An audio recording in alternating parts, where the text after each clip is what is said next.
Hi, I'm Sandra from Intrepid 20 Years Plus. Join me in Bergen for 36 hours, the perfect stop on my way to visit the Norwegian fjords. Come along and explore Bergen on foot with my very first Intrepid 20 Years Plus channel video. We'll check out hidden alleys, the best coffee of course, and wander up to the viewpoint of Fløyen mountain. Or maybe it's a hill. And of course, take the good and the bad with the weather.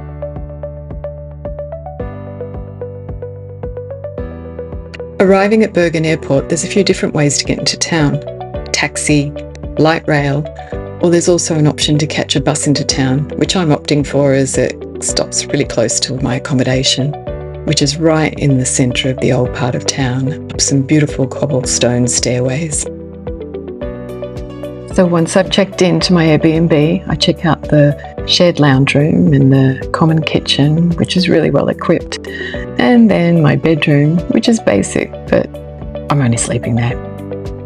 Nice view, a little bit wet, but it's time to head down to the harbour and the fish market, and it's a little bit rainy.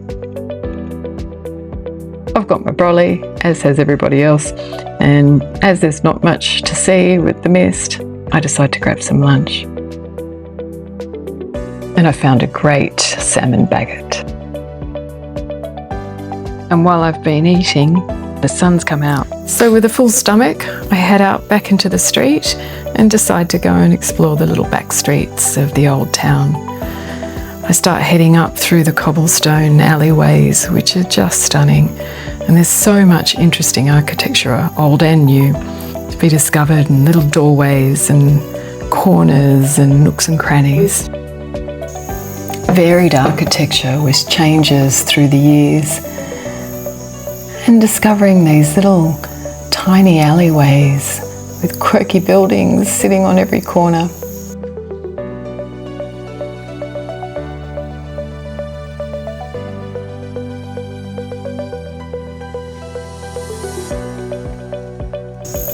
And before long, it's time to find a coffee. So I head back down towards the centre and I find the best place in town. Fabulous coffee, great cake, amazing bickies and all sorts of treats.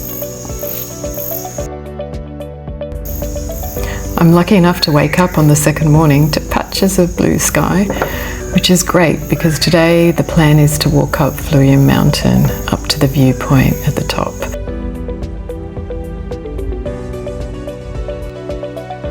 And so with a caffeine boost on board, I head back up the stairs and head my way up the hill. With each step, the city reveals itself, from rooftops to rooftop gardens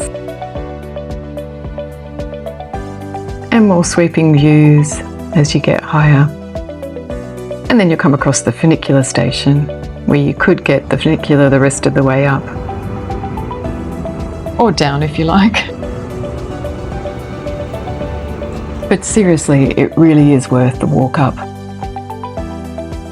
The views are great, and Bergen reveals itself bit by bit as you get higher and higher. And before long, you'll come across the entrance to the forest walk, where you'll join the locals making their daily walk up to the top of the hill.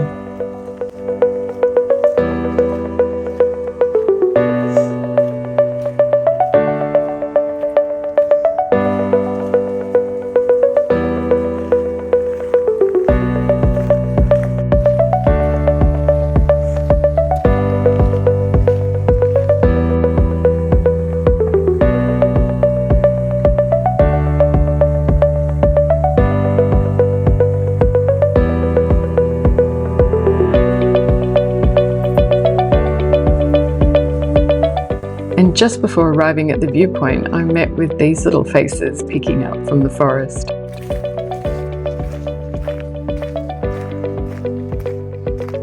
And not long after, the sweeping views. And a troll garden, where the kids are having a ball running around in the mud.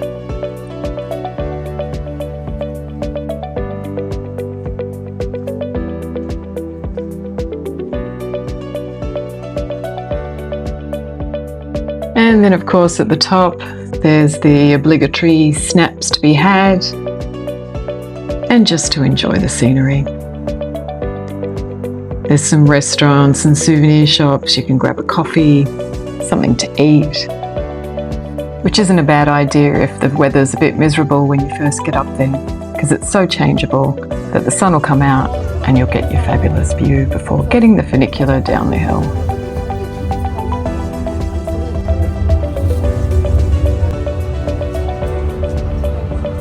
And once down the hill, the sun finally makes an appearance. So after a quick snack and an ice cream on the jetty overlooking the coloured houses of Bergen, I'm spending my final hours in the Nordnes Peninsula, just on the other side of the harbour. It's a mixture of old and new, and just beautiful to wander around the back streets. And you can clearly see that it's a family neighbourhood.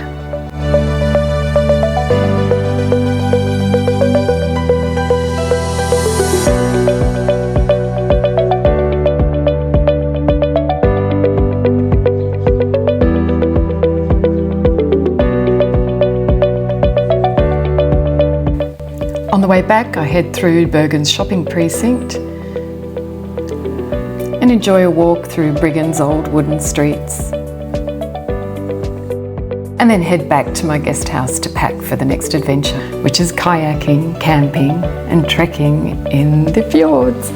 So thank you for joining me in Bergen. If you liked it, like and subscribe, and watch out for my next adventure.